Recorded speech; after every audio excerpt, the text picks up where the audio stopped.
NEET के 22 lakh students के साथ धोखा हुआ है। ये शब्द हैं लोकसभा में नेता प्रतिपक्ष राहुल गांधी के। उन्होंने नीट यूजी 2026 पेपर लीक मामले को लेकर केंद्र की मोदी सरकार के खिलाफ आर पार की जंग छेड़ दी है।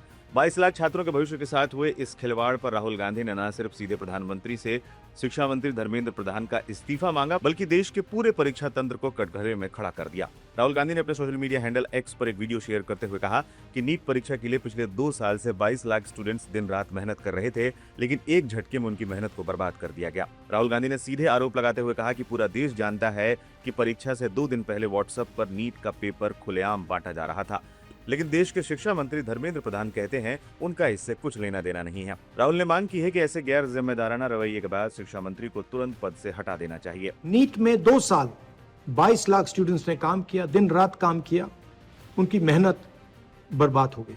पूरा देश जानता है कि एग्जाम से 2 दिन पहले व्हाट्सएप पे नीट का पेपर बांटा जा रहा था, डिस्ट्रीब्यूट किया जा रहा था। धर्मेंद्र प्रधान जी हिंदुस्तान के एजुकेशन मिनिस्टर कहते हैं कि मेरा कुछ लेना देना नहीं।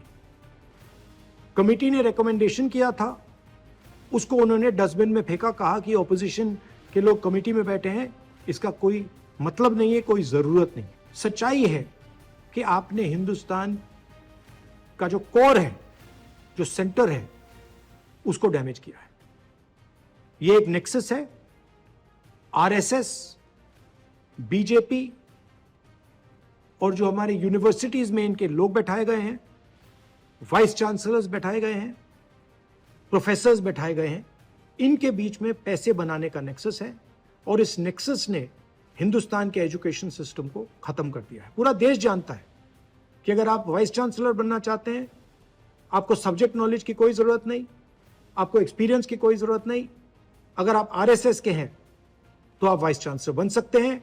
अगर आपकी विचारधारा आरएसएस की नहीं है, आप वाइस चांसलर नहीं बन सकते हैं। यही है कारण कि इस देश में 80 बार पेपर लीक हुआ है और 2 करोड़ युवाओं का भविष्य बर्बाद हुआ है। प्रधानमंत्री को इमीडिएट ऑर्डर देना चाहिए कि धर्मेंद्र प्रधान जी को इस्तीफा दें, उनको सैक किया जाए और जो गिल्टी लोग हैं उनको पकड़ के जेल में डाला जाए। इस पूरे मामले का सबसे दर्दनाक पहलू छात्रों का मानसिक तनाव है।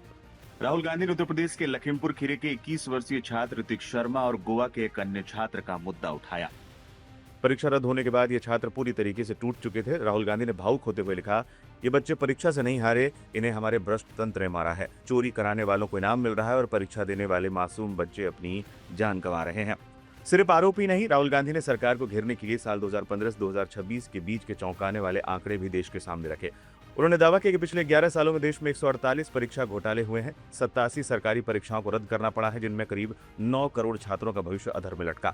सबसे हैरान करने वाली बात यह रही कि सीबीआई ने 17 मामलों और ईडी ने 11 मामलों की जांच की, लेकिन इन घोटालों में अब तक एक मामले में भी सजा नहीं हो पाई है। उन्होंने आरोप लगाया कि बीजेपी सरकार में परीक्षा घोटालेबाजों को कड़ा दंड देने के बजाय उन्हें बड़े पदों पर बैठाकर संरक्षण दिया जाता है।